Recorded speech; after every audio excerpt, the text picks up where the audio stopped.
Mari saudaraku, kita akan mulaikan ibadah kita.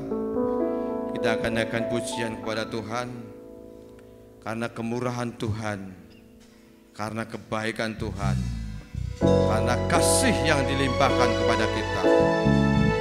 Oleh karena kemurahan-Mu Tuhan, ada saat ini Engkau memberkati kami semua. Haleluya Tuhan.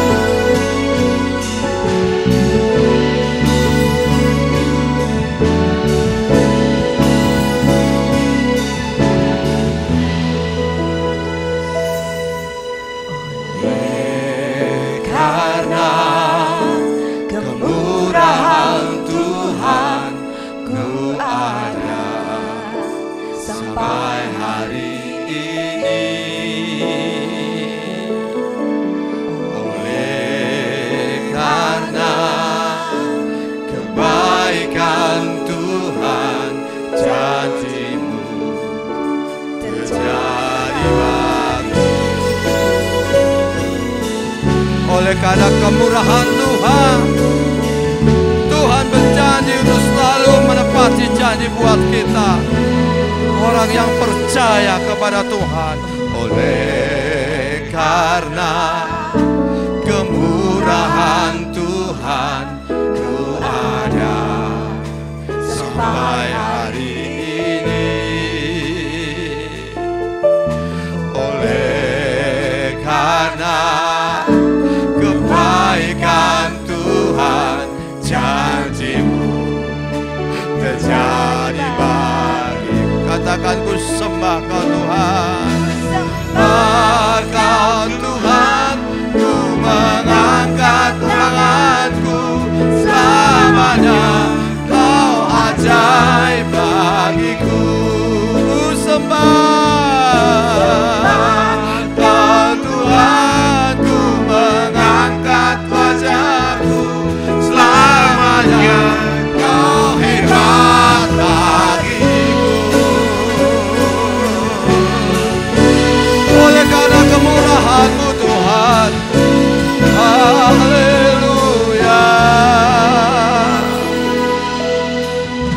Oleh karena kemurahan Tuhan, ku ada sampai hari ini. Oleh karena kebaikan Tuhan, janji-Mu terjadi bagiku. Mari saya undang untuk kita bangkit berdiri. Sembah Kau Tuhan, ku mengangkat tanganku. Selamanya Kau ajaib bagiku. Ku sembah Kau Tuhan, ku mengangkat wajahku. Selamanya Kau hebat bagiku.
Ku sembah Kau Tuhan, ku mengangkat wajahku.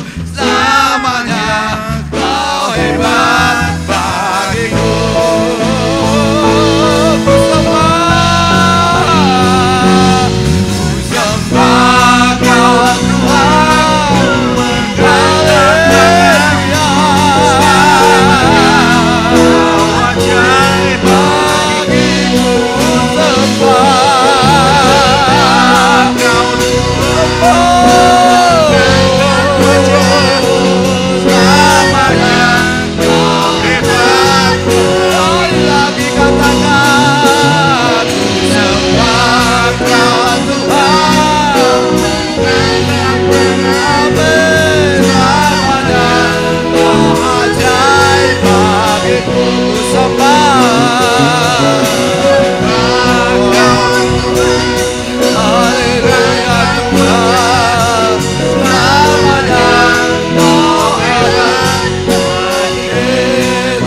Kau hebat selamanya, Kau hebat bagiku. Selamanya, selamanya Kau hebat bagiku, my Yesus. Haleluya Tuhan, haleluya.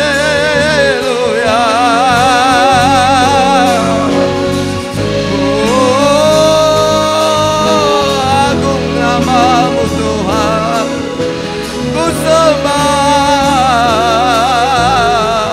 Haleluya.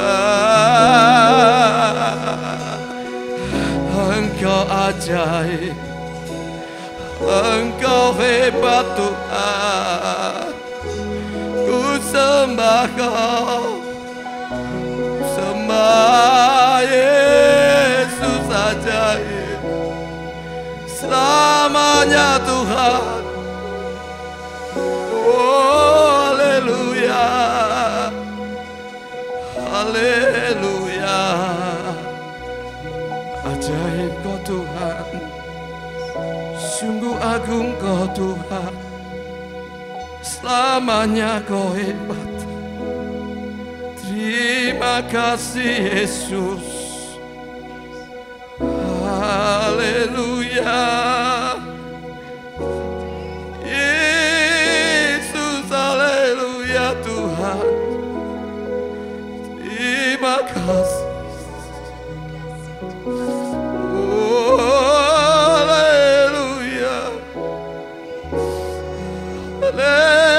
Haleluya Tuhan. Terima kasih Yesus. Terima kasih. Haleluya. Oleh karena kemurahan-Mu Tuhan, oleh karena kasih-Mu, oleh karena perhatian-Mu, penolongan-Mu dalam hidup kami, ku ada saat ini oleh karena kebaikan yang Kau berikan atas kami. Kau berikan sehat dan kemampuan dan waktu untuk kami bisa datang ke hadirat-Mu Tuhan. Oleh karena kemurahan-Mu, terima kasih Tuhan. Kami percaya Tuhan, dan kami yakin Engkau selalu ada buat kami, menyertai hidup kami, menolong kami, bahkan menyelamatkan kami. Terima kasih Yesus. Ibadah pada pagi hari ini kami serahkan sepenuhnya ke dalam tangan-Mu Tuhan. Berkati kami pelayan-pelayan-Mu semuanya ya Tuhan. Berkati dan urapi hamba-Mu yang akan menyampaikan kebenaran firman-Mu. Di situ kami bisa mengerti dan dibukakan hati kami untuk mengerti apa yang harus kami perbuat, mengerti kehendak-Mu dalam hidup kami. Lewat firman-Mu Tuhan kami mendapatkan kekuatan. Terima kasih ya Bapa di surga. Seluruh sidang jemaat-Mu Engkau berkati.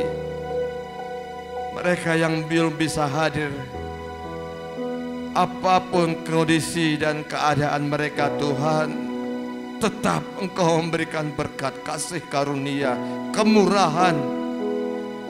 Sebab Engkau sudah mencurahkan kepada kami saat ini, tempat ini. Engkau pun akan memberikan kepada mereka yang belum bisa hadir. Terima kasih ya Bapa di surga. Kembali kami hanya bisa menyerahkan ibadah kami, awal, pertengahan, akhir. Engkau berada di tengah-tengah kami. Di dalam nama Tuhan Yesus Kristus. Haleluya. Amin. Silakan duduk. Tuhan akan menghiasi kehidupan kita Tuhan akan selalu memberikan berkat kasih karunia yang kita perlukan untuk menghadapi hidup ini. Berkat kemurahan Tuhan itu bisa kita rasakan hari lepas hari, bahkan saat kita di sini, semua oleh kasih kemurahan Tuhan yang dilimpahkan kepada kita.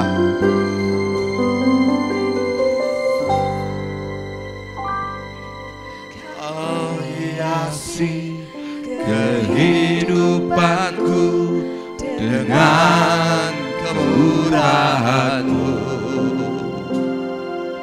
Kau rancangkan masa depanku penuh dengan harapan. Aku datang Tuhan, aku ada saat ini, semuanya karena kasih-Mu. Aku hidup hari ini, semua berkat kemurahan-Mu. Terima kasih Yesus, Engkau sangat baik, teramat baik bagiku. Engkau teramat baik. Terima kasih Tuhan. Kau hiasi kehidupanku dengan kemurahan-Mu. Kau rancangkan masa depanku penuh dengan harapan. Aku datang, aku ada saat ini, semuanya karena kasih-Mu. Aku hidup hari ini, semua berkat kemurahan-Mu. Terima kasih Yesus, Engkau sangat baik, teramat baik bagiku. Tak terukur besar kasih-Mu Tuhan, kebaikan-Mu Tuhan. Engkau sangat baik, sangat baik Tuhan.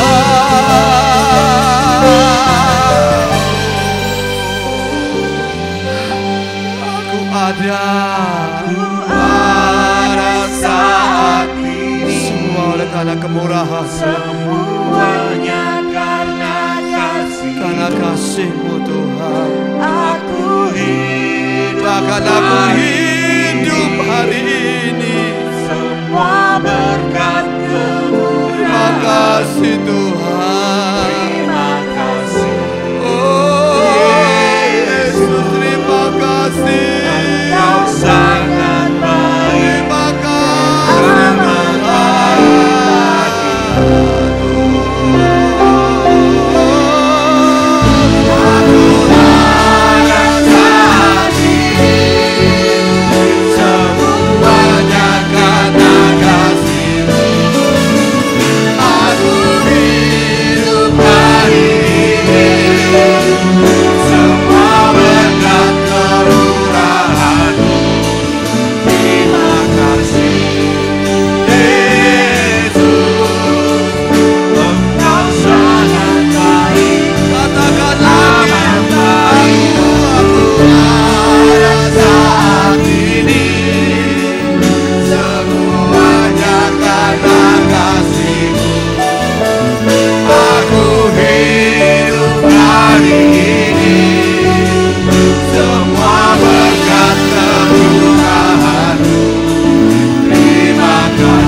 kasih Tuhan, Engkau teramat baik buat kami.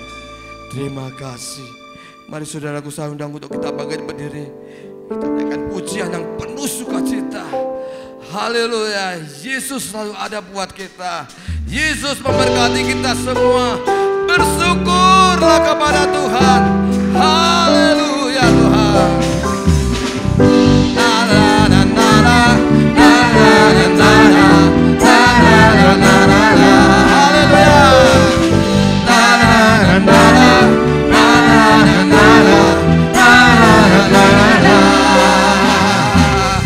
Haleluya, ku memuji-Mu Tuhan, karena kasih-Mu tak berkesudahan. Gagang bernafas memuji Sang Raja, di atas gunung dan di dalam samudra. Tanganku ku angkat padamu, mensyukuri rahmat yang Kau beri. Kakiku melompat bagimu, sebab rahmat-Mu baru setiap pagi. Bersyukurlah kepada Tuhan, sebab Dia baik, sebab Dia baik.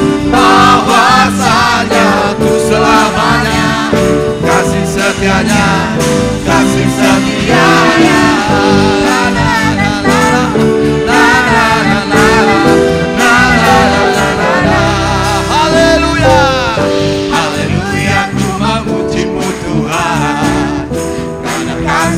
Tak berkesudahan, gagang bernafas memuji Sang Raja, di atas gunung dan di dalam samudra.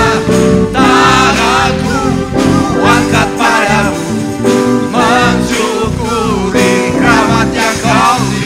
Kakiku melompat bagi Tuhan, rahmat-Mu baru setiap hari. Terima kasih Tuhan. Bersyukurlah kepada Tuhan, sebab Dia baik, sebab Dia baik. Bahwasanya Tuh selamanya, kasih setianya, kasih setianya. Bersyukur kepada Tuhan, sebab kasih setianya yang melimpah atas hidup kita. Haleluya. Angkat tangan kita. Tanganku ku angkat padamu, mensyukuri rahmat yang Kau beri. Kakiku melompat bagimu, sebab rahmat-Mu baru setiap pagi. Bersyukurlah kepada Tuhan, sebab Dia baik, sebab Dia baik.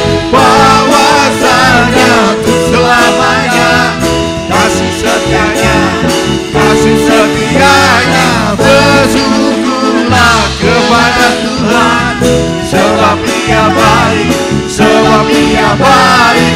Bahwasanya Tuh selamanya, kasih setianya, kasih setianya.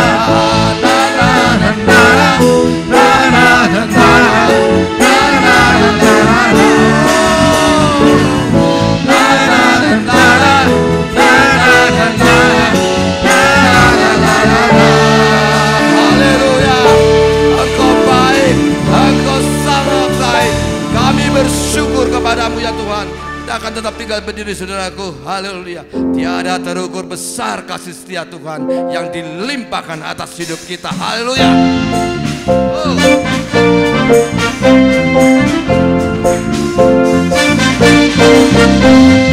Tiada terukur besar kasih setiamu Tuhan, panjang dan lebarnya melebihi lautan.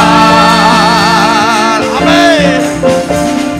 Jauh tinggi mengatasi langit, dalamnya tak dapat ku selami. Kasih setiamu besar selamanya. Amin. Haleluya. Kasih setiamu besar selamanya.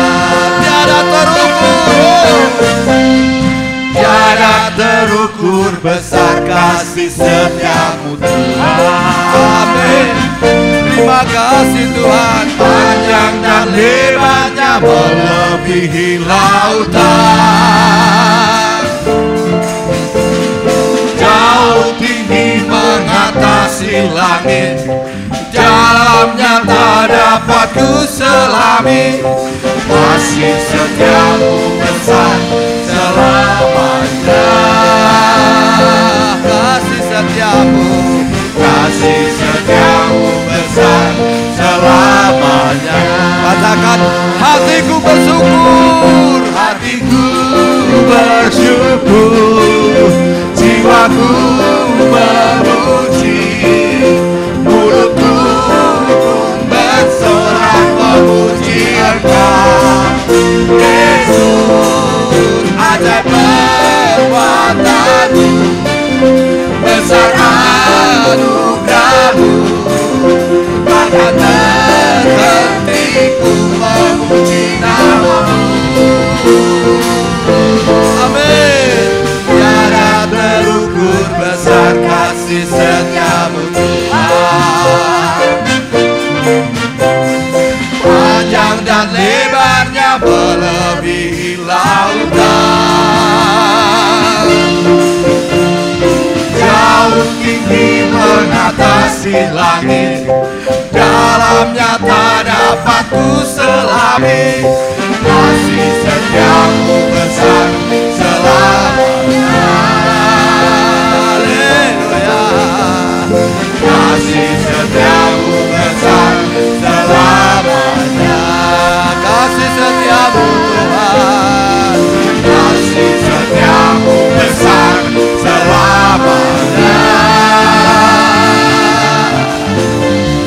Kasih setiamu besar selamanya. Haleluya. Silakan duduk saudaraku. Kasih Tuhan, kasih setianya besar atas hidup kita. Haleluya. Mari sebelum kita mendengarkan firman Tuhan, kita akan berikan persembahan buat Tuhan. Engkau ada bersamaku Tuhan di setiap musim hidupku. Engkau selalu ada dan siap sedia untuk menolong hidup kita. Haleluya Yesus.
Bersamamu Tuhan, melewati semua. Bersamamu Bapa, Lewati segala musim hidup kami. lewati semua Suka duka bersama dengan Engkau Tuhan. perkenananmu ya. Makasih Yesus. Teguhkan hati, Engkau yang bertindak memberikan pertolongan kepada kami. Engkau yang bertindak. Haleluya Tuhan. Memberi berdoa. Siapa kami ini manusia yang betul Kau perhatikan Tuhan. Anugerahmu Anugerah-Mu besar.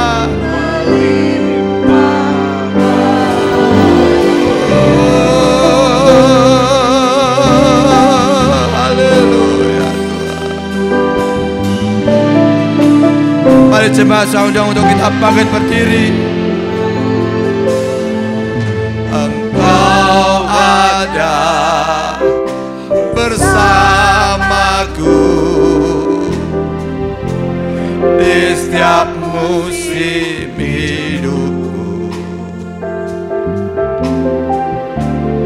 Tak pernah kau biarkan ku sendiri. Kau Allah yang setia buat kami. Kekuatan di jiwaku adalah bersamamu Tuhan, adalah bersamamu. Tak pernah ku ragukan kasih-Mu. Bersamamu Bapa, bersamamu Bapa, ku lewati semua, perkenanan-Mu Tuhan,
hanya bagimu. Sembah sujud, puji syukur hanya karena kebaikan dan kemurahan kami ada sebagaimana kami ada. Terima kasih Bapa di surga. Pagi hari ini kami diberi kesempatan kembali oleh Tuhan untuk kami boleh datang memuji memuliakan nama Tuhan. Bahkan saatnya sebentar kami akan mendengarkan firman Tuhan. Hamba-Mu mohon dilayakkan supaya layak menjadi saluran berkat bagi setiap kami. Dimulai dari kami hamba-Mu juga bagi setiap kami yang hadir pagi ini. Kami berdoa untuk saudara-saudara kami yang sakit hari-hari ini. Banyak mereka yang mengalami kelemahan fisik, sakit apapun Tuhan. Mari Engkau Allah yang hidup, Engkau Allah yang berkuasa. Kepadamu kami memohon, kami berseru, Tuhan sembuhkan mereka yang sakit, jamah mereka yang mengalami kelemahan. Kami rindu hidup kami diberi kesehatan, kekuatan, supaya dengan kesehatan yang Kau anugerahkan, kami boleh manfaatkan untuk mencari kerajaan-Mu, mencari Tuhan kami. Terima kasih. Sebentar firman-Mu akan disampaikan. Mari Tuhan berkati setiap kami, hamba-Mu yang menyampaikan juga setiap kami yang mendengarkan, baik yang di dalam ruangan ini maupun mereka dimanapun mereka berada. Terima kasih, kami siap menyambut berkat firman-Mu. Di dalam nama Tuhan Yesus Kristus, berbicaralah ya Bapa. Amin.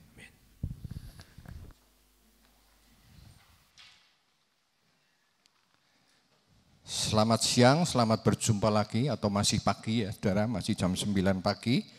Selamat pagi saya ucapkan kepada Bapak Ibu Saudara sekalian. Shalom. Haleluya. Juga saya ucapkan shalom juga kepada Bapak Ibu Saudara yang mungkin mengikuti ibadah ini secara online. Saya ingin pesankan kepada Bapak Ibu Saudara yang mengikuti ibadah ini secara online, jangan lupa subscribe-nya, juga like-nya, jangan lupa juga tekan tombol loncengnya, supaya dalam setiap kesempatan kita beribadah, kita boleh bersama-sama kembali menikmati berkat Tuhan. Haleluya. Bapak Ibu Saudara siap mendengarkan firman Tuhan? Siap dikerjakan oleh firman Tuhan? Amin? Iya. Itulah yang Tuhan kehendaki Bapak Ibu Saudara sekalian. Yang Tuhan kehendaki adalah hati yang siap, hati yang rela, hati yang ikhlas untuk dibentuk, hati yang ikhlas untuk dikerjakan Tuhan, menjadi pribadi yang makin hari makin memperkenan hati Tuhan. Tidak ada kebahagiaan yang lebih daripada hidup ini memperkenan hati Tuhan. Kita boleh dalam keadaan apa saja. Mungkin hari-hari ini ada saudara yang mengalami berkat berkelimpahan. Tapi saya juga tahu, saya juga yakin ada beberapa Bapak Ibu, bahkan mungkin banyak di antara Bapak Ibu saudara sekalian yang hari-hari ini mengalami beban berat. Ada tekanan, ada masalah, ada persoalan dalam hidup saudara.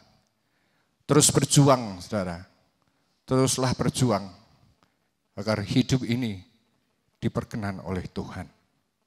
Apapun yang kita alami, semuanya baik demi untuk mendewasakan kita, untuk membuat kita makin cemerlang di hadapan Tuhan. Mari Bapak Ibu Saudara sekalian, saya ingin menyampaikan kepada Bapak Ibu Saudara sekalian satu perkataan, satu pernyataan yang seringkali kita ucapkan sebagai orang percaya, sebagai anak Tuhan, sebagai orang Kristen. Kita sangat sering mengakui dengan mulut kita bahwa kita ini adalah orang-orang yang sudah ditebus oleh darah Kristus. Dan memang sebagai orang percaya dalam tanda kutip, kata ditebus dan kata percaya itu nanti akan kita bahas. Keberadaan kita memang demikian, dan kita adalah orang-orang yang ditebus oleh darah Kristus. Namun apakah kita benar-benar memahami arti ditebus? Yang sangat latah, bahkan sangat sering kita ucapkan, bahkan tidak jarang juga kita mendengar. Ada perkataan hidup saya sebagai orang Kristen, sebagai orang percaya, sudah ditebus oleh darah Kristus. Atau sebagai orang yang percaya di dalam Tuhan, hidup saya akan mengalami keselamatan. Memang ada ayat yang berkata barang siapa percaya dan dibaptis, diselamatkan. Ada ayatnya, saudara. Tapi pengertian percaya ini seperti apa? Nanti kita akan belajar untuk memahami. Karena setelah saya renungkan dan saya cermati, ternyata perkataan percaya ini ada sedikit beda. Ya, berbeda dalam penyataan, pengucapan, tetapi jauh artinya dengan apa yang sebenarnya Alkitab ini ingin sampaikan bagi kita. Karena kalau kita memahami arti ditebus, di dalamnya itu ada konsekuensi. Ada konsekuensi, ada akibat daripada kehidupan yang ditebus. Seperti apa kehidupan orang yang ditebus dan apa yang harus dilakukan sebagai orang tebusan. Ya.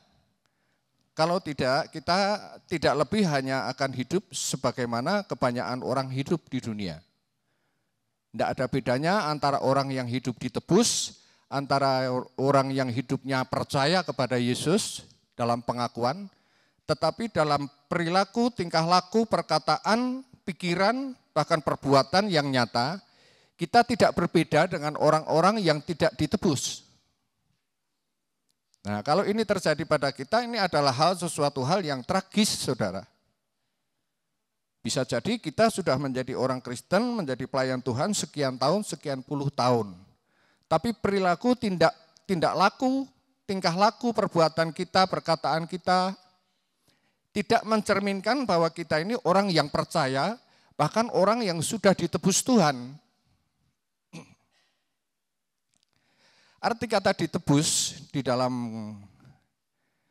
kamus bahasa Indonesia yang saya baca, itu memberikan arti atau diartikan sebagai membayar dengan uang untuk yang pertama, mengambil kembali barang yang tergadai. Ya, jika kita memiliki barang, kita gadaikan di tempat pegadaian, itu kita membutuhkan uang untuk menebus kembali, mengambil kembali. Tetapi yang kedua artinya adalah membayar dengan uang untuk membebaskan tawanan atau membebaskan budak kalau pada zaman dahulu, pada zaman perbudakan. Ya, nah, nanti kita akan melihat arti yang lain, arti yang orisinil dari pengertian ditebus ini. Mari minta tolong dibacakan, kita akan melihat di dalam surat 1 Korintus pasal yang ke-6 ayat yang ke-19. Ya, pelan-pelan saja biar semua kita mendapatkan, atau mungkin saudara, Bapak Ibu saudara bisa membaca di depan. Atau tidak tahukah kamu bahwa tubuhmu adalah bait Roh Kudus yang diam di dalam kamu, Roh Kudus yang kamu peroleh dari Allah, dan bahwa kamu bukan milik kamu sendiri. Terus? Sebab kamu telah dibeli dan harganya telah lunas dibayar. Karena itu muliakanlah Allah dengan tubuhmu dan rohmu. Ya, cukup. Arti daripada ayat ini atau firman Tuhan pagi hari ini menjelaskan kepada kita arti daripada hidup yang sudah dibeli atau hidup yang sudah ditebus oleh darah Kristus.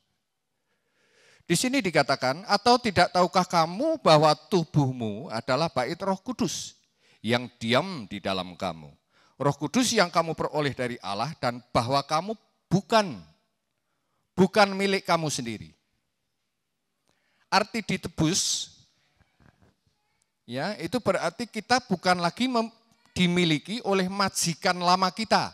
Kalau budak, kalau barang barang itu tidak lagi ada di pegadaian, tetapi sudah menjadi milik yang menebus atau miliknya sang penebus, yaitu Tuhan Yesus. Ya, pengertian ini sepertinya sederhana, tapi jikalau kita tidak dengan cermat memahami, seringkali dengan mudah kita akan menganggap ini satu pernyataan yang ringan. Hingga kekristenan kita itu kita jalani dengan ringan. Seakan-akan menjadi satu agama yang murahan. Ya, setiap orang yang percaya masuk gereja, percaya Yesus, sudah berarti menjadi orang yang ditebus. Belum, saudara. Pengertian yang sesungguhnya arti ditebus ada dimiliki oleh penebus. Dan kita tidak punya hak atas diri kita lagi, atas tubuh ini sebenarnya. Sama sekali tidak punya hak. Haknya sepenuh sudah ada pada sang penebus. Karena dia sudah membayar, dikatakan harganya sudah lunas dibayar. Tidak dikredit, tidak dihutang, lunas dibayar. Ayat 20 berkata, sebab kamu telah dibeli dan harganya telah lunas dibayar. Karena itu, karena kita sudah ditebus, karena kita sudah dimiliki oleh sang penebus, manfaatkanlah tubuh ini untuk memuliakan Allah. Dengan tubuh dan roh. Itu menjadi satu konsekuensi dari kehidupan yang ditebus. Ya. Kalau kita tidak memahami sampai sedalam itu, maka arti dari penebusan ini akan menjadi sesuatu yang sangat ringan, murahan. Setiap orang Kristen adalah orang yang ditebus. Tetapi perilakunya, perbuatannya masih menggunakan maunya sendiri, masih mengikuti keinginan hawa nafsunya sendiri, masih mengikuti keinginannya sendiri, tanpa memperdulikan bahwa hidup ini sebenarnya sudah bukan milik kita. Ya, itu yang pertama. Yang kedua, saya ingin membahas pernyataan tentang percaya. Ya. Dalam bahasa Indonesia, kata percaya ini memiliki arti meyakini bahwa sesuatu itu benar atau nyata. Ya. Jadi kalau saya mempercayai sesuatu karena sesuatu itu memang nyata, memang benar. Adanya demikian, tidak bisa terbantahkan karena ada wujud, ada fakta yang membuktikan. Itu kata percaya dalam kitab atau kamus besar bahasa Indonesia. Tetapi kalau kita mau melihat arti yang sesungguhnya daripada kata percaya ini, sebelumnya kita akan melihat dulu di dalam Injil Yohanes. Injil Yohanes pasal yang pertama, kita akan melihat pada ayat yang ke-12. Atau dimulai dari ayat yang ke-11. Ia datang kepada milik kepunyaannya, tetapi orang-orang kepunyaannya itu tidak menerimanya. Ya, ia datang kepada milik kepunyaannya, berarti Tuhan itu punya sesuatu yang dimiliki oleh Tuhan. Siapa itu? Orang-orang kesayangannya. Siapakah dia? Ialah orang-orang atau bangsa Israel. Ayat 12.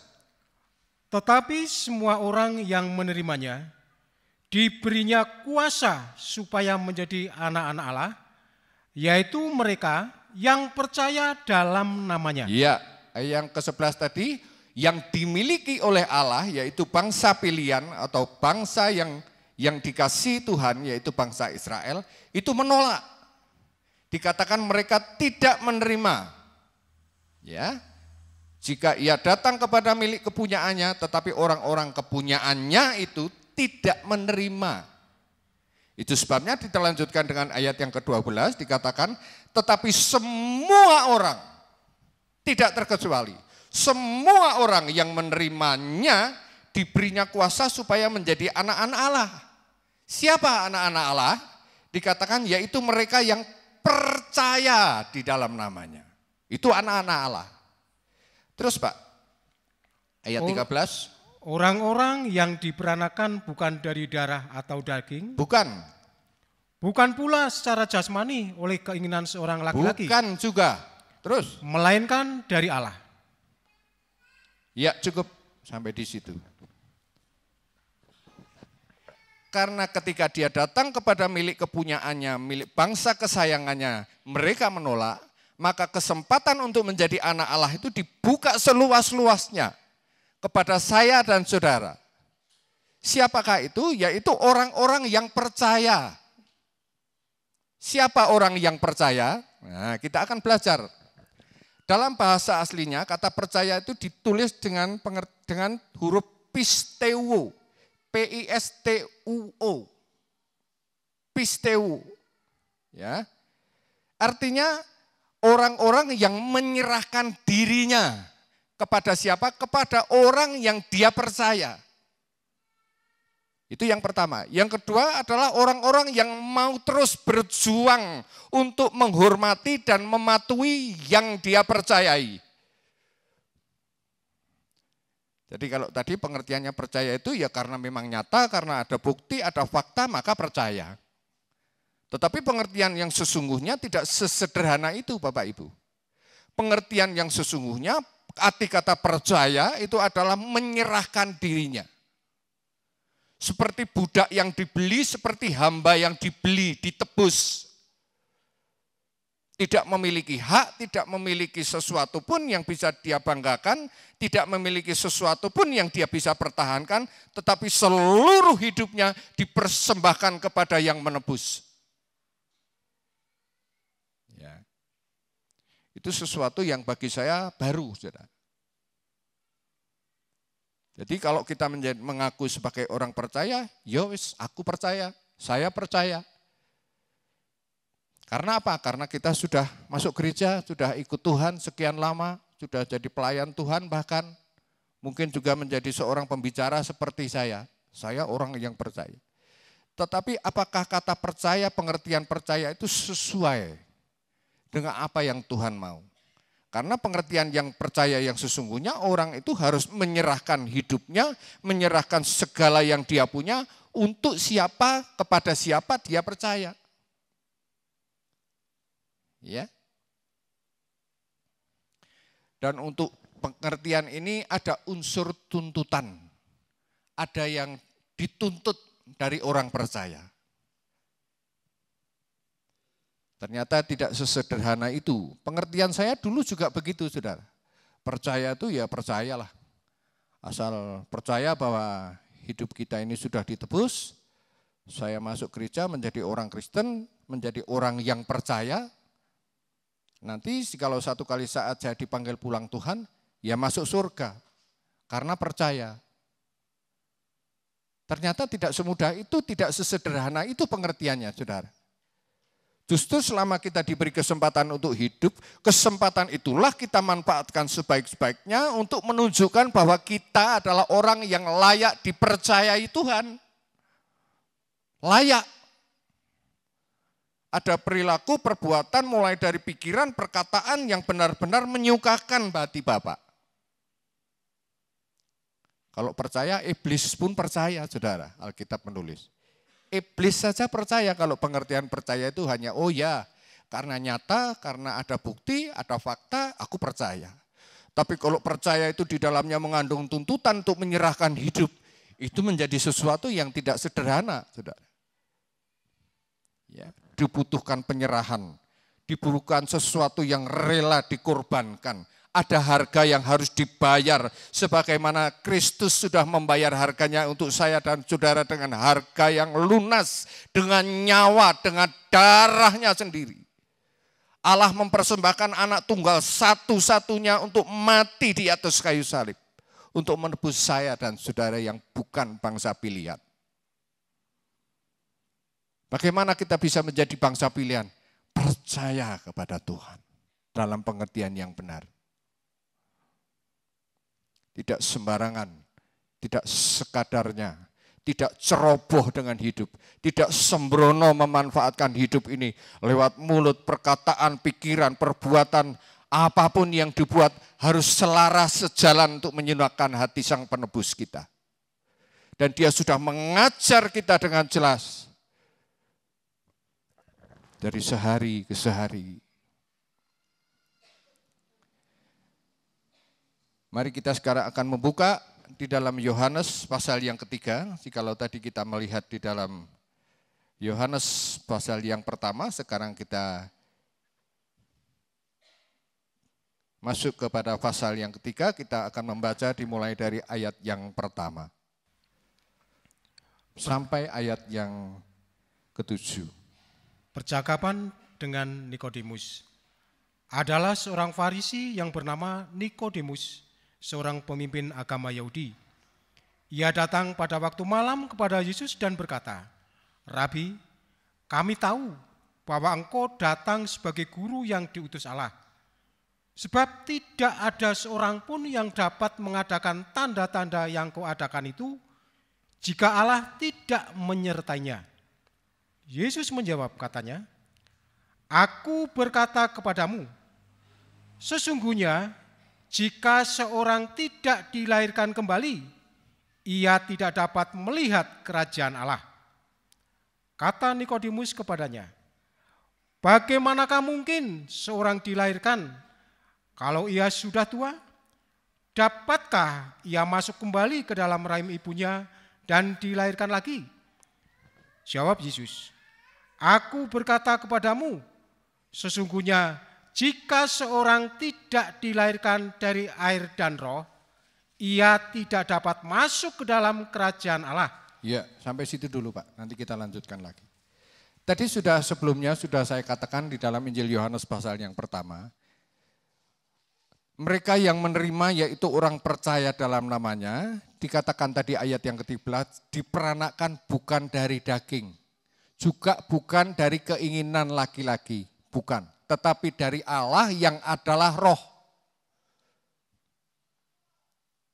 Ya.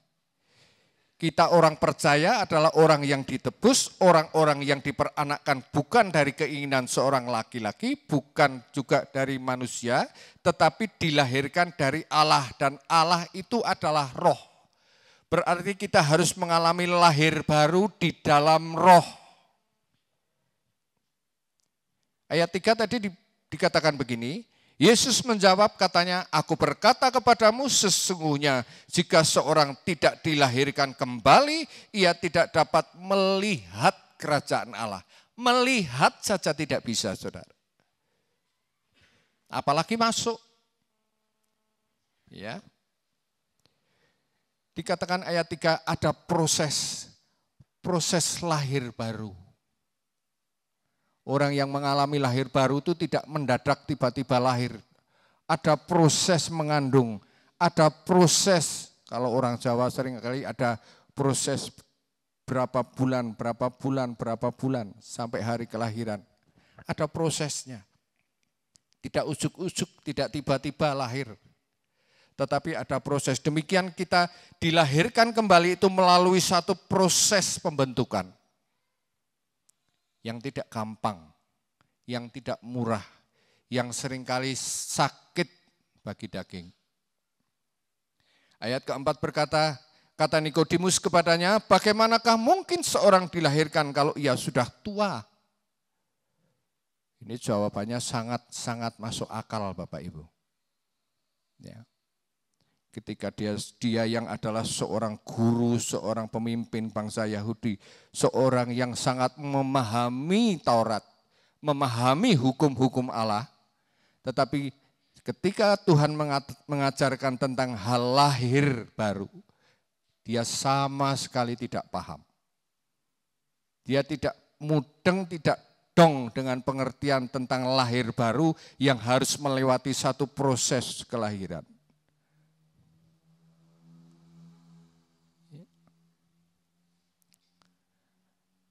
Saya mengenal Tuhan kira-kira setengah dari umur saya, saudara. Ketika umur 30 tahun, ya, saat itulah boleh dibilang saya mulai mengenal Tuhan dengan benar. Lewat apa? Lewat firman Tuhan yang dilayani waktu itu dalam sebuah kebaktian KKR di Ngadirjo, yang dilayani dari gereja di tempat ini, ya khususnya dilayani Bapak Gembala. Dan saat itulah timing yang tepat, waktu yang sangat tepat Tuhan menemukan saya. Dengan latar belakang kehidupan saya yang sedemikian, tetapi saya merasakan begitu besarnya kasih Allah.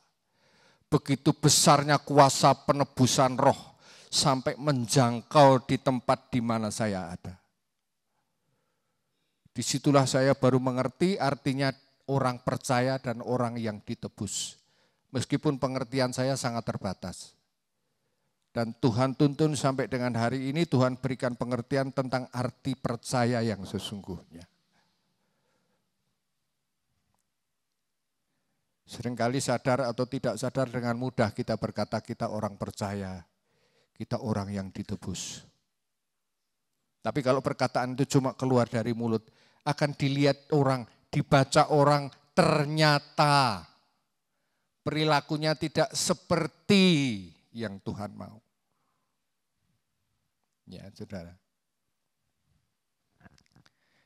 Ayat yang kelima berkata, aku berkata kepadamu, sesungguhnya jika seorang tidak dilahirkan dari air dan roh, ia tidak dapat masuk ke dalam kerajaan Allah. Diulang.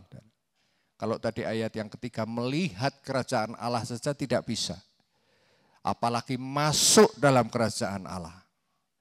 Pengertian saya dulu masuk kerajaan Allah ya nanti. Setelah Tuhan panggil kita pulang, kita mati, ya disitulah penentuan kita masuk dalam kerajaan Allah yang sesungguhnya. Tidak sepenuhnya salah, saudara. Tapi pengertian masuk kerajaan Allah, kalau kita mengikuti pengajaran Tuhan Yesus tentang doa Bapa kami, Tuhan katakan berdoalah Bapa yang di surga, dimuliakanlah namamu, datanglah kerajaanmu. Kerajaan surga itu bisa datang di dunia, bisa dinikmati ketika kita masih hidup. Dan itu wajar, itu memang normalnya begitu. Orang Kristen yang bisa menikmati kerajaan surga bukan hanya nanti ketika kita sudah pulang, tetapi kerajaan surga itu bisa kita nikmati justru selama kita masih di dunia. Kalau arah tujuan kita tidak mencapai, sasaran kita, kehausan kita, gairah kita tidak mengacu kepada mendapatkan kerajaan surga, hampir pasti Kristen kita belum dikatakan orang percaya, belum. Kuasa penebusannya masih belum terjadi, belum berlaku dalam hidup kita. Kita masih orang dengan kemauannya sendiri, dengan egonya sendiri, dengan keinginannya sendiri, melampiaskan hawa nafsu semaunya sendiri. Itu bukan orang yang ditebus, itu bukan orang yang percaya. Tapi orang yang percaya ada ciri-cirinya. Orang yang percaya itu mau berjuang supaya hidupnya memiliki rasa takut, rasa gentar kepada Tuhan, rasa hormat, respek yang tinggi kepada nama Yesus. Semestinya orang Kristen, anak-anak Tuhan, mendengar nama Yesus itu gemetar, saudara. Haleluya. Dia yang sudah menebus dengan darah yang mahal. Tapi seringkali nama Yesus dianggap murahan.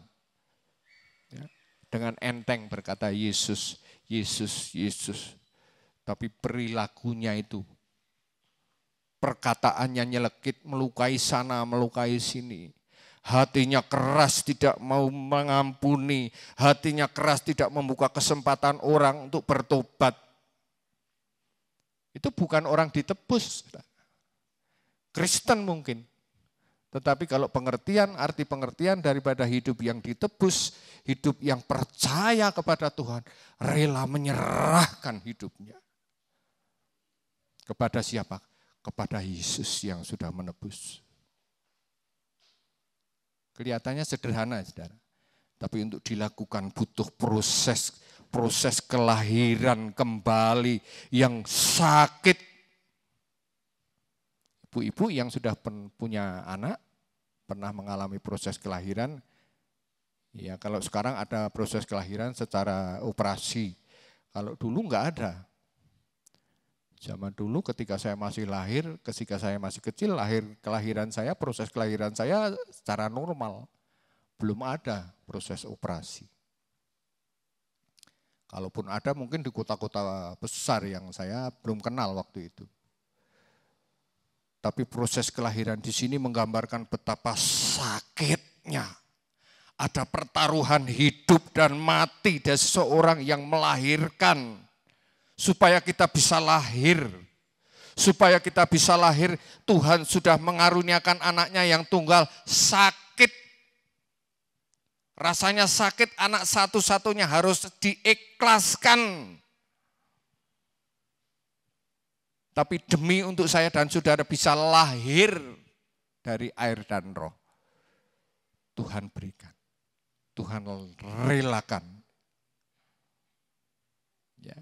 Bukan berarti dia sudah menebus, dia sudah berkorban sedemikian, dia sudah bayar kita dengan harga yang mahal, kita bisa seenaknya menggunakan hidup.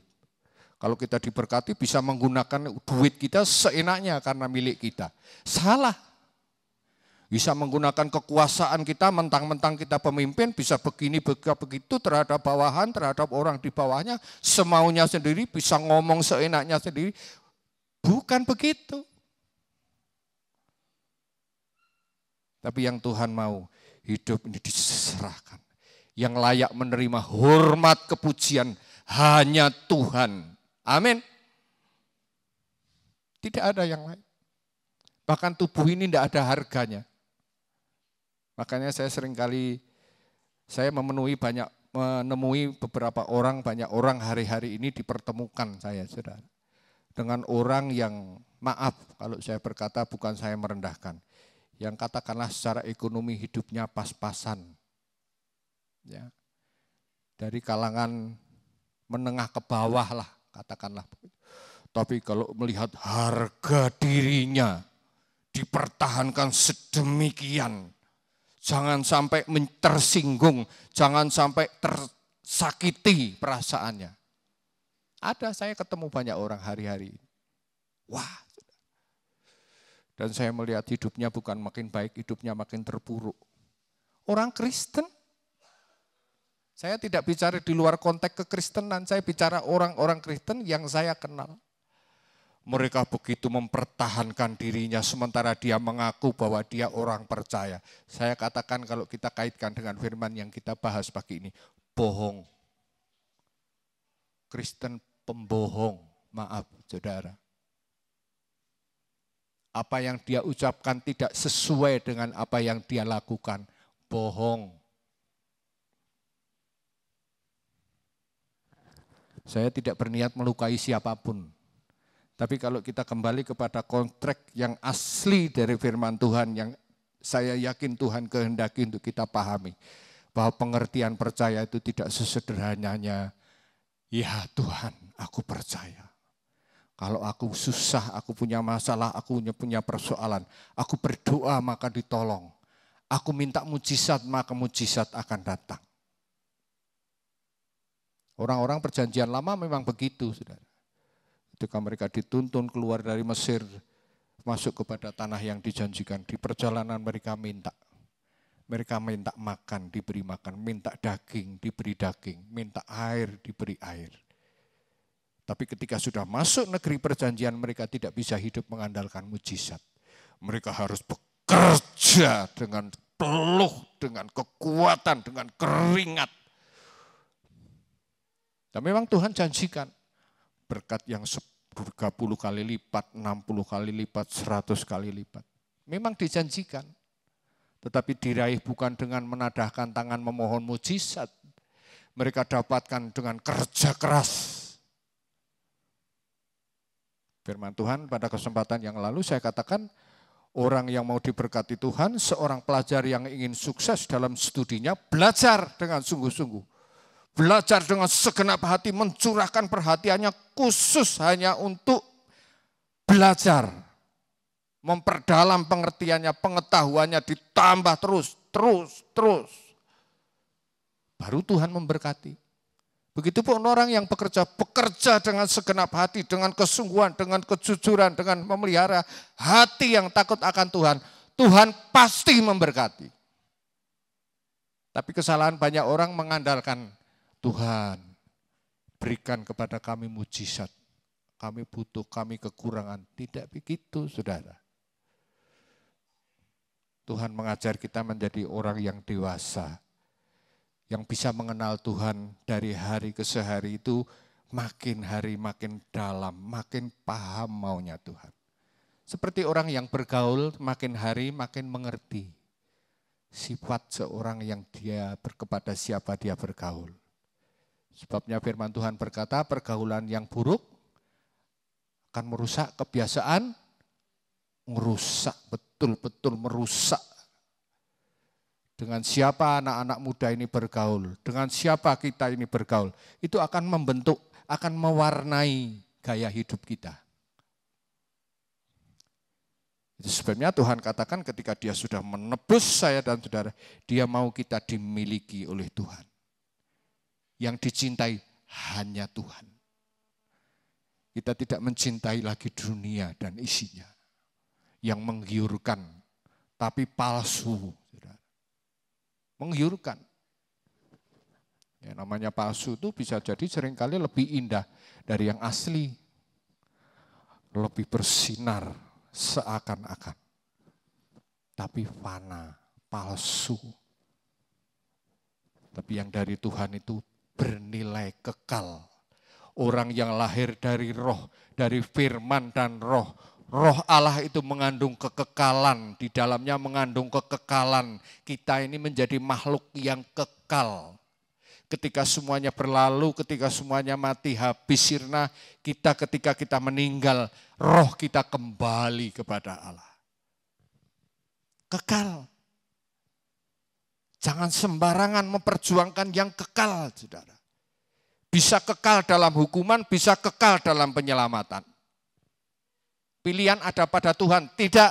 Pilihan ada pada saya dan saudara bagaimana kita bersikap sebagai orang yang ditebus.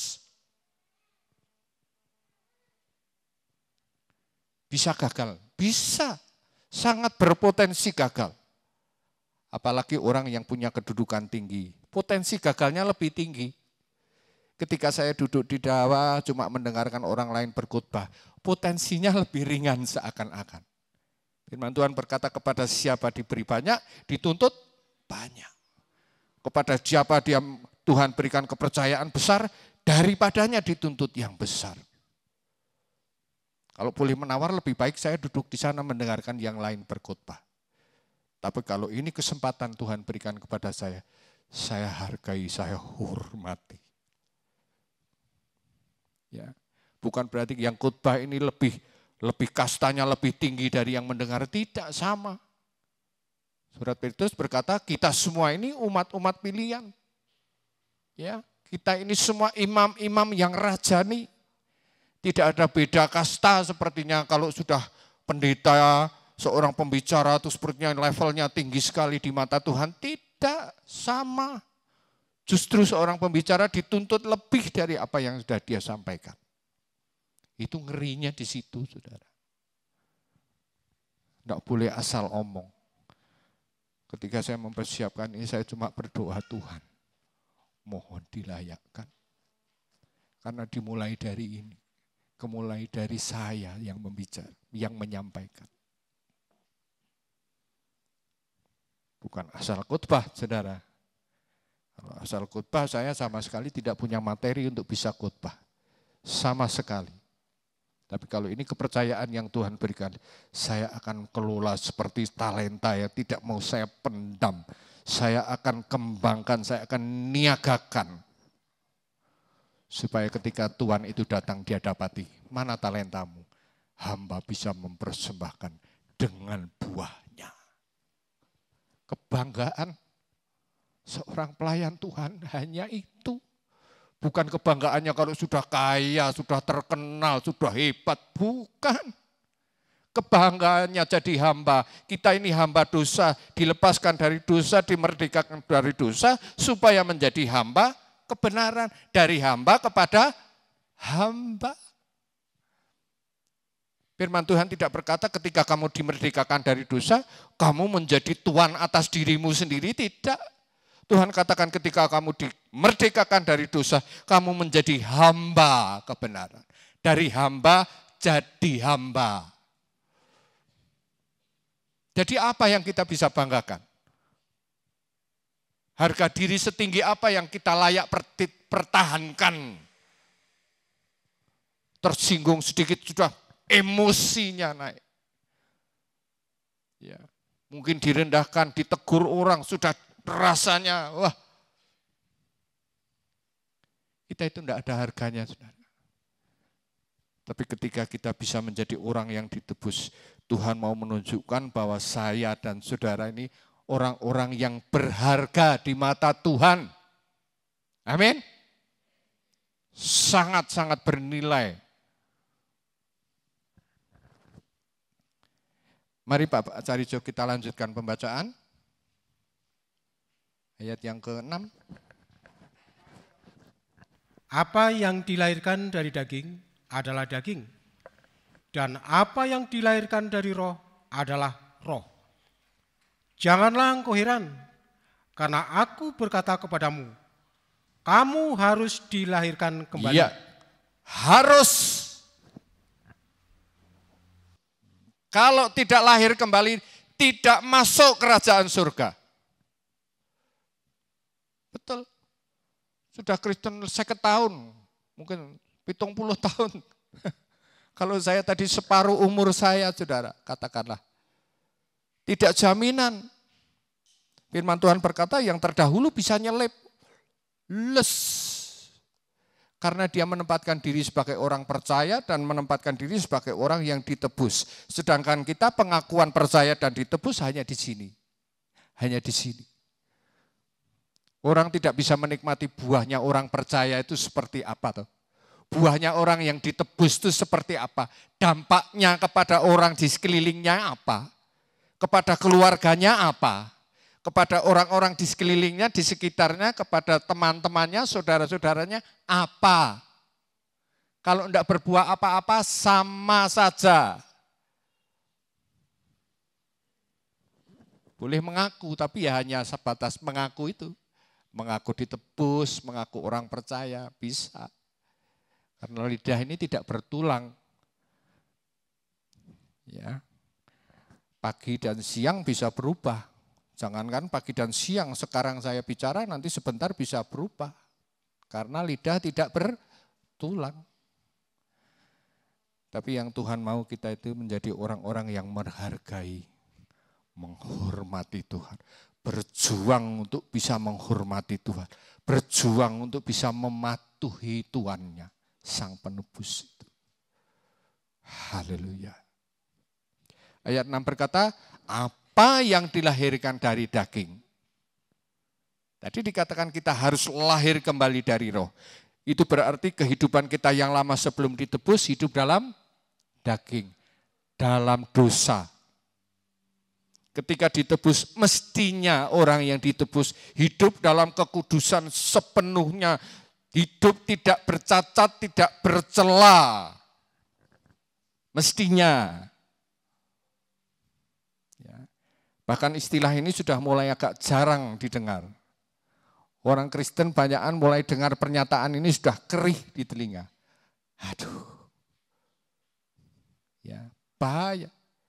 Sadar atau tidak sebenarnya kadang-kadang kita sudah mengalami kemerosotan, merosot. Kudus sepenuhnya, sempurna seperti Bapa di surga. Itu firman Tuhan mengajar begitu. Tapi karena begitu banyaknya pengaruh dari luar dunia, begitu jahatnya mempengaruhi hidup manusia. Pengertian itu seperti dikerdilkan. Hingga satu kali saat nanti orang Kristen bisa berkata, tidak ada orang bisa sempurna. Ya, itu mengenaskan. Tanda-tanda itu sudah mulai kelihatan. Firman Tuhan berkata di zaman akhir, di waktu-waktu hari-hari terakhir akan datang masa yang membahayakan. Dalam surat 2 Timotius. Ditulis di sini masa-masa sukar, tapi dari artinya yang sesungguhnya masa yang sangat-sangat membahayakan. Berbahaya, saudara. Apa yang dilahirkan dari daging? Apa yang keluar dari pikiran, angan-angan, hawa nafsu kita? Daging. Tetapi apa yang dilahirkan dari roh adalah roh. Janganlah engkau heran karena aku berkata kepadamu, kamu harus. Siapa yang mengharuskan? Saya dan saudara mengharuskan. Ya, Bapak Gembala dan mungkin pembicara yang lain. Tidak bisa mengharuskan, itu tidak bisa.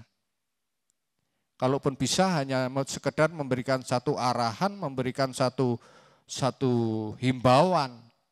Tetapi yang benar-benar bisa mengubah hidup saya dan saudara, memutuskan untuk bisa sungguh-sungguh menghormati Tuhan, mematuhi Tuhan, diri kita sendiri. Orang lain tidak bisa, saudara. Saya menikah dengan istri saya ini dulu sejak tahun 85, dan sering saya saksikan selama 8 tahun hampir setiap kali dia mengarahkan saya, mengajak saya masuk gereja, percaya kepada Tuhan dengan sungguh-sungguh, tapi hasilnya nol. Karena apa?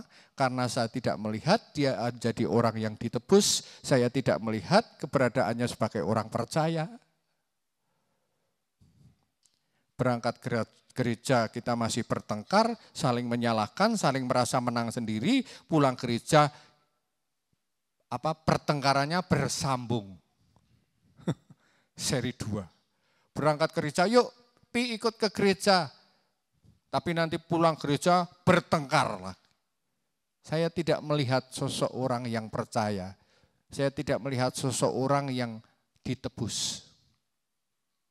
Hingga seperti tadi yang saya sampaikan, jadi saya saksikan Tuhan sendiri. Hanya Tuhan sendiri menjamah. Hancur hati saya. Jadi tunjukkan keberadaan saya yang sesungguhnya. Haleluya. Dibutuhkan kerendahan hati. Rendah hati seperti Yesus. Yang punya kekuatan, punya kuasa, bisa apa saja. Tapi dikosongkan. Mengambil rupa seorang hamba. Mau melayani, mau direndahkan. Bahkan ditempeleng, dipukul, diludahi, dihina, dicaci maki, dibunuh. Bayangkan. Ya, luar biasa.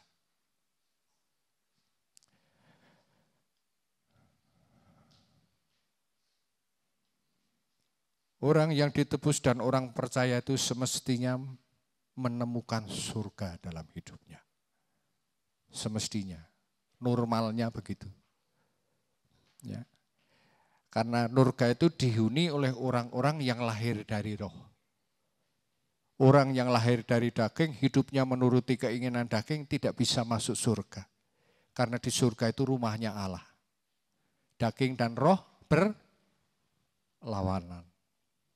Mereka yang hidup di dalam daging tidak akan pernah paham kehendak Tuhan. Ya. Itu sebabnya mari saudara, jangan biarkan daging itu membuat kita sampai kehilangan kerajaan surga. Wah, harganya sangat tidak sepadan, sangat tidak sebanding, saudara. Kalau Tuhan menuntut kita menyerahkan hidup ini sepenuhnya untuk percaya kepada Dia, untuk menghormati Dia dan mematuhi Dia, itu sebenarnya keuntungannya untuk kita, supaya kita bisa disatukan bersama dengan Bapa di surga. Menikmati kemuliaan yang luar biasa, yang tidak terbayangkan sebelumnya. Tetapi seringkali tanpa sadar atau dengan sadar kita memilih yang kelihatan, yang disodorkan, surga yang palsu ini, saudara. Kesombongan, kebanggaan, egois, kekayaan. Jangankan kita, Tuhan Yesus sendiri disodori seperti itu. Itu sebabnya mari kita belajar, jangan biarkan daging kita membuat kita kehilangan surga. Ya, daging kita itu bisa dalam bentuk kesuksesan, kekayaan, ketenaran, kedudukan, jabatan. Itu membuat kita kehilangan surga. Bisa. Tapi sebaliknya aniaya, penderitaan, ujian, kekurangan, itu juga bisa membuat kita kehilangan surga. Orangnya jadi baperan, perasaan banget. Ya. Dikuasai perasaan yang berlebihan. Bukan manusia tidak boleh punya perasaan, tapi jangan berlebihan. Baperan. Ya. Sebenarnya ada unsur kesombongan di dalam baper itu. Merasa dirinya benar, merasa dirinya tidak mau direndahkan, merasa dirinya baik, paling baik. Yang kedua tentang ekonomi. Mungkin ada yang hari-hari ini mengalami kesulitan ekonomi.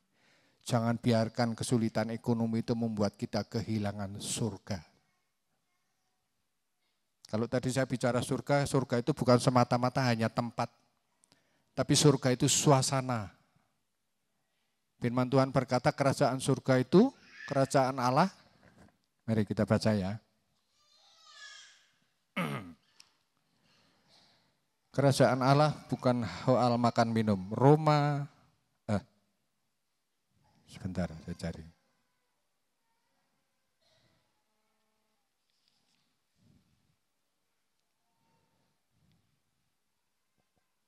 Roma pasal 14 ayat yang ke-17.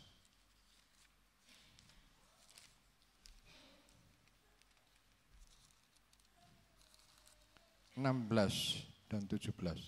17 saja Pak, mari. Sebab kerajaan Allah bukanlah soal makanan dan minuman, tetapi soal kebenaran, damai sejahtera, dan sukacita oleh Roh Kudus. Iya. Suasananya roh, saudara. Bukan suasana daging. Mau kaya seperti apa kalau hidupnya tidak ditebus, hidupnya tidak percaya, tidak bisa menikmati kerajaan surga. Hidupnya tidak mengalami lahir baru dari air dan roh. Tuhan katakan dengan tegas kepada ahli Taurat itu bahwa dia tidak bisa masuk kerajaan surga. Tidak bisa masuk. Ya. Kalau Tuhan katakan tidak bisa, ya tidak bisa. Orang sakit itu menderita. Saya tahu ketika istri saya 6 tahun lalu ya, 6 tahun yang lalu ya Mi. Kita sekitar 6 tahun yang lalu ketika dia dinyatakan kena stroke dan tidak bisa berbuat apa-apa, waktu itu lumpuh total saudara. Ya duduk saja kalau tidak saya jagain, saya papah, ambruk dia. Tidak ada yang bisa menopang. Jujur, waktu itu saya juga merasa down, drop saudara, jujur. Aduh Tuhan.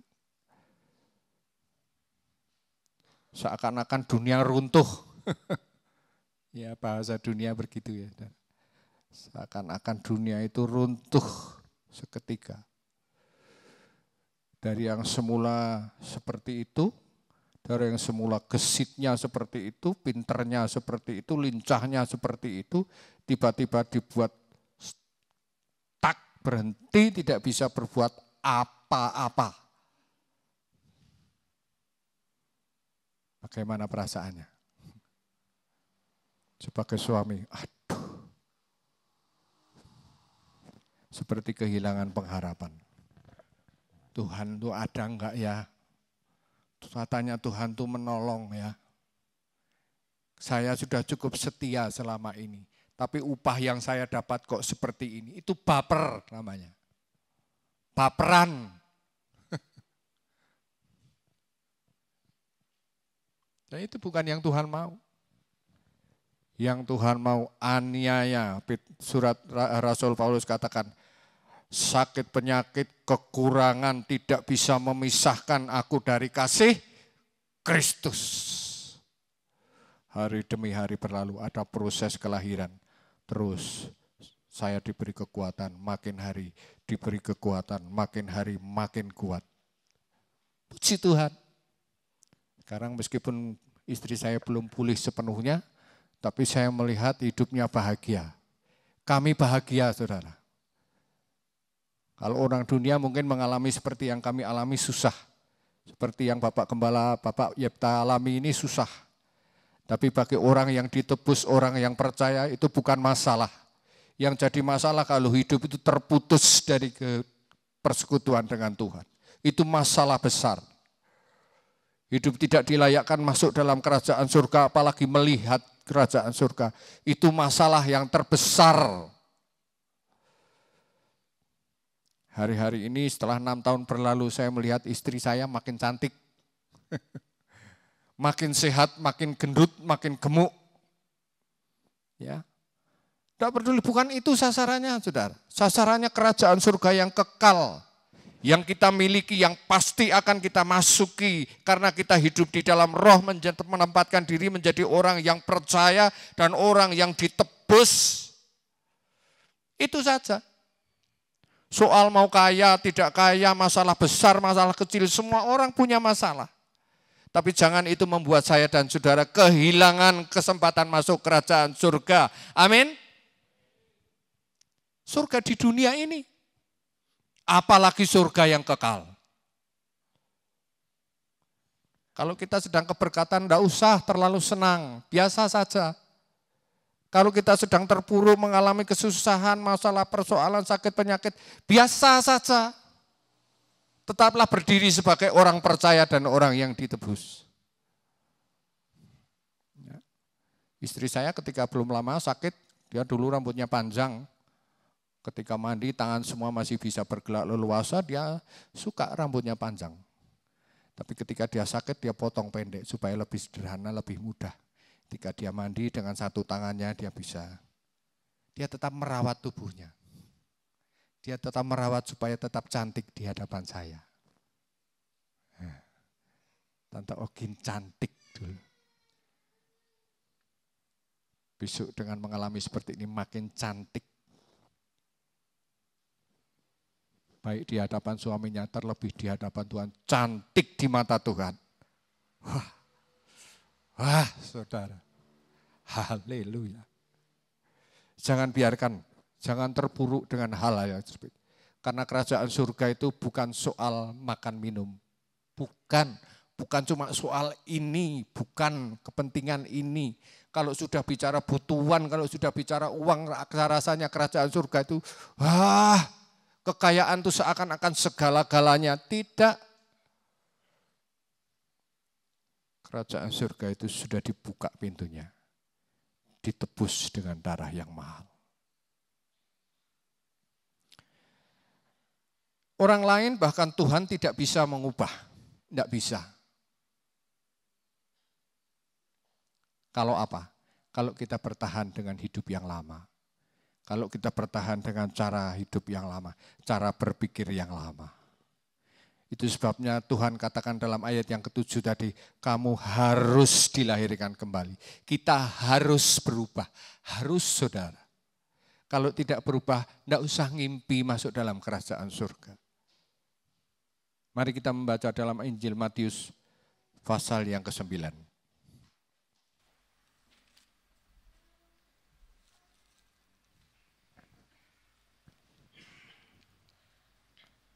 Kita akan baca ayat yang ke-16 dan ayat yang ke-17.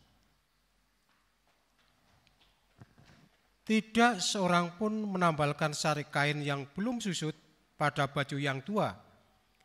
Karena jika demikian, kain penambal itu akan mencapik baju itu, lalu makin besarlah koyaknya. Begitu pula anggur yang baru tidak diisikan ke dalam kantong kulit yang tua, karena jika demikian, kantong itu akan koyak sehingga anggur itu terbuang dan kantong itu pun hancur. Tetapi anggur yang baru disimpan orang dalam kantong yang baru pula. Dan dengan demikian terpeliharalah kedua-duanya. Iya. Kenapa Tuhan katakan harus berubah? Harus lahir baru. Karena Tuhan selalu mencurahkan anggur yang baru. Anggur yang baru tidak bisa disimpan di kantong yang lama. Cara berpikir lama tidak bisa. Jebol, hancur, rugi. Dua-duanya tidak jadi berkat, dua-duanya hilang, musnah. Tapi anggur yang baru yang dicurahkan Tuhan setiap hari, hendaklah diterima, dimasukkan, ditampung dalam kirbat yang baru. tempat yang baru, wadah yang baru, cara berpikir baru. Kirbat yang lama kalau sudah kena anggur, makin hari bukan makin baik. Makin keras, kaku. Kristennya jadi kaku. Tidak bisa dimasuki pengertian yang baru, kaku. Yang benar ini mau begini, tidak mau ya yang benar ini. Ya, tidak begitu. Tapi harus fleksibel, bisa menerima pembaharuan, mau belajar dari sehari ke sehari, mau belajar. Kalau boleh saya berkata, saya itu nol pengertian tentang firman Tuhan, Alkitab sama sekali nol, diawali dari nol. Tapi saya mau membuka diri untuk belajar, mau dididik, mau diajar, mau dipimpin, mau dibimbing. Sakit enggak? Sakit. Karena memasuki dunia yang baru, hal yang baru, pengertian yang baru itu harus menanggalkan yang lama. Padahal yang lama ini kadang-kadang kita anggap sudah paling benar. Tapi Tuhan tidak mau, Tuhan mau menghendaki anggur yang baru itu di tempat yang baru supaya tidak jebol dua-duanya, hancur. Tuhan mau kita mempersiapkan diri dari sehari ke sehari, dibaharui. Dengar firman dilakukan, mendengar melakukan, mendengar melakukan, mendengar melakukan. Sesederhana apapun firman disampaikan, kalau itu menjadi rema dalam hidup saudara, dilakukan, diberkati, menjadi berkat. Pasti saudara. Tapi mendengar seperti apapun, bahkan berapa puluh tahun pun kita mendengar, tapi kita tidak memberi kesempatan untuk anggur baru itu mengajar kita, mendidik kita, maka akhirnya akan kesia-siaan. Bahkan yang paling parah tidak bisa melihat, apalagi masuk. Kerajaan surga yang selama ini kita damba-dambakan cuma impian, berlalu. Waduh, saudara, jangan terjadi dalam hidup kita. Kirbat yang baru itu juga berpikir cara berpikir lama. Harus ditanggalkan. Ego kita, kebenaran diri kita sendiri, kekerasan hati kita, kekakuan kita tidak mau mengampuni, tidak bisa memberi kesempatan orang lain untuk berubah. Itu yang harus ditanggalkan, harus dilepaskan. Supaya kita didapati sebagai hamba yang layak, sebagai orang-orang ketebusan yang dah ditebus dimiliki dan didapati sebagai orang yang percaya kepada Tuhan. Haleluya. Mari saya mengundang pemain musik maju ke depan. Yesus, Engkaulah segalanya bagiku.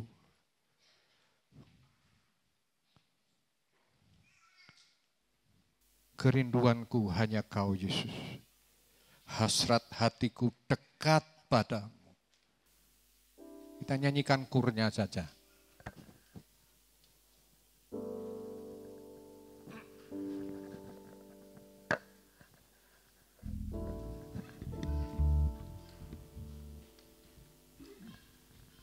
Jangan sia-siakan kesempatan yang Tuhan masih berikan, saudara. Mungkin keadaan kita tidak sebaik seperti yang kita bayangkan, kita angan-angankan. Tapi jangan biarkan kerajaan surga itu lepas dari genggaman. Jangan biarkan. Yesus, Engkaulah segalanya bagiku, di hatiku hanya ada Engkau. Yesus, Engkau pengharapanku, jiwaku, rinduku, sujud menyembahmu. Yesus, Engkaulah segalanya bagiku. Jadikan Yesus segalanya. Dia sudah membayar saudara dan saya dengan harga yang mahal, yang sangat mahal. Jangan sia-siakan curahan darah. Jangan. Kesempatan hidup kita cuma sekali. Kesempatan kita bertobat mungkin bisa tidak kembali lagi. Mungkin hari ini terakhir bagi kita. Manfaatkan waktu ini untuk kita kembali. Haleluya. Mari bersama-sama bangkit berdiri. Nyanyi dengan iman. Yesus, Kau segalanya bagiku. Yesus, Engkaulah segala rinduku, sujud menyembah.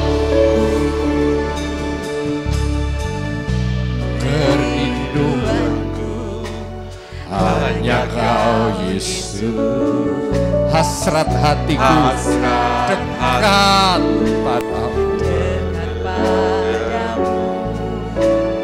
jiwaku haus padamu Yesus, ku ingin sujud menyembahmu.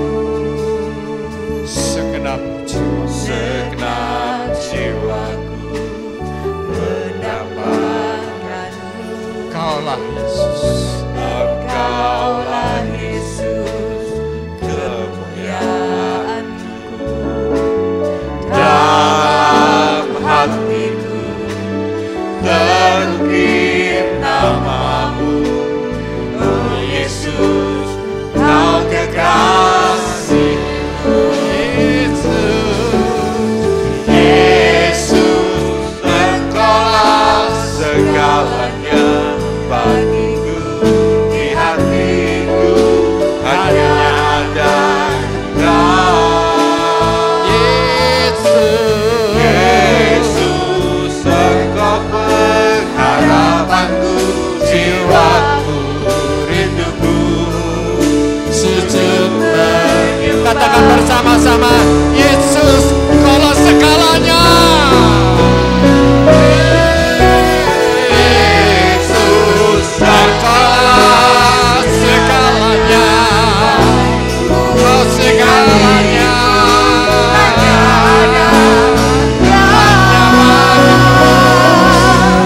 Yesus, Engkau pengharapan, Amin, amin, amin.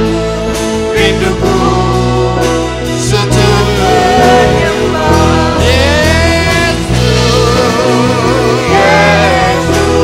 Engkaulah Segalanya. Amin. hati Hanya nama Yesus, ada hanya nama Yesus. Engkau pengharapanku,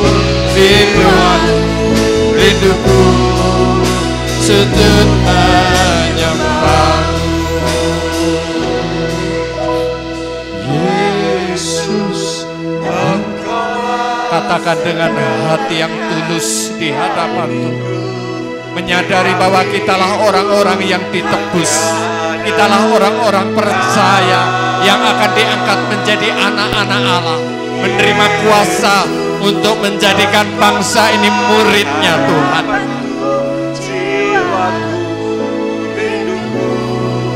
Mari bersama-sama angkat tangan di hadapan Tuhan, katakan, Yesus, Kaulah segalanya bagiku. Amin, amin. Ya, Di hatiku hanya Yesus.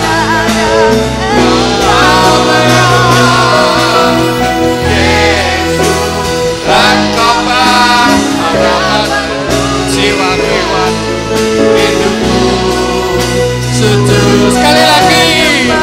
Yesus, Engkaulah segalanya bagiku. Di hatiku hanya ada Yesus, Engkaulah harapanku, jiwaku, rinduku, sujud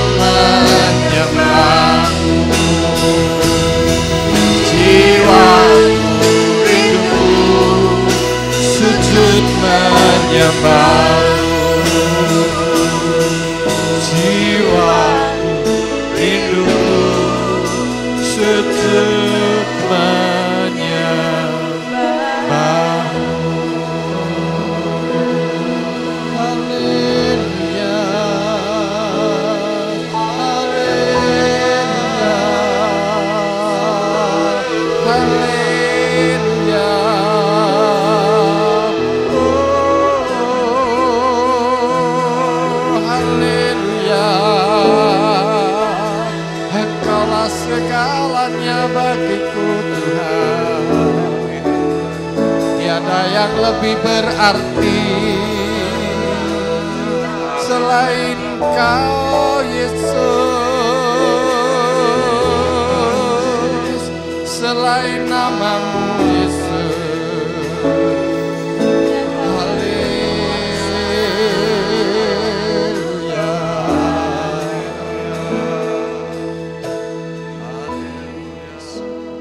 Kalau ada yang hari-hari ini saudara merasa berat dengan tekanan hidup, saudara merasa berat dengan sakit penyakit yang saudara derita seakan-akan tidak sembuh-sembuh. Mungkin masalah lain yang menekan hidup saudara. Satu perkara, tetapkan dirimu sebagai orang yang percaya, yang senantiasa mau mentaati, mematuhi dan menaruh rasa hormat yang tinggi kepada Allah yang hidup. Dia Allah yang hidup saudara. Dia Allah yang berkuasa. Dia ada. Bahkan saat ini, saat kita membutuhkan, Dia menyediakan diri dan membuka tangannya untuk menolong. Dia membuka telinganya untuk mendengar doa saya dan saudara. Tuhan, dengarlah doa kami. Dengarlah doa kami. Dengarlah sembah kami, Tuhan.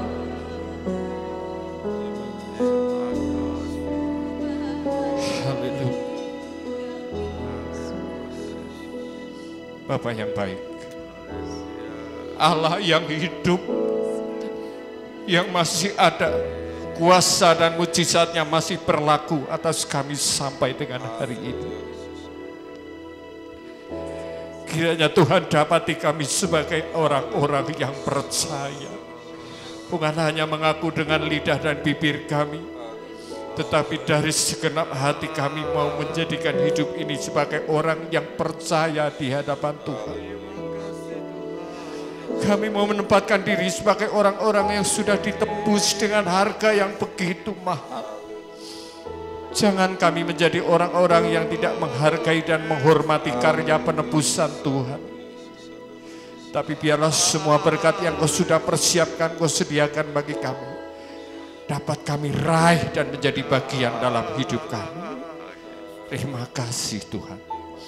Mari Allah Roh Kudus, dalam Kau pimpin terus hidup kami. Dari sehari ke sehari, Kau pimpin kami menjadi pribadi yang berkenan di hadapan Bapa di surga. Terima kasih, hamba-Mu sudah berhenti berbicara. Kami hanya mengandalkan kekuatan kuasa Roh Kudus terus bekerja dalam hidup setiap kami, memberikan pencerahan, kekuatan, penghiburan, kesembuhan, kekuatan, pemulihan dalam segala perkara. Kami memuliakan Tuhan. Segala pujian, hormat, kemuliaan kami kembalikan dalam nama Tuhan Yesus. Kami sudah berdoa. Saudara-saudara yang dikasihi oleh Tuhan, pulanglah ke rumah masing-masing. Turunlah kiranya berkat damai sejahtera dari Allah Bapa, Sang Putra dan Roh Kudus memberkati, menyertai dan melindungi saudara semua. Sekarang, besok, bahkan sampai selama-lamanya hingga hari Maranatha dalam nama Tuhan Yesus Kristus. Kami berdoa. Semua kita katakan amin.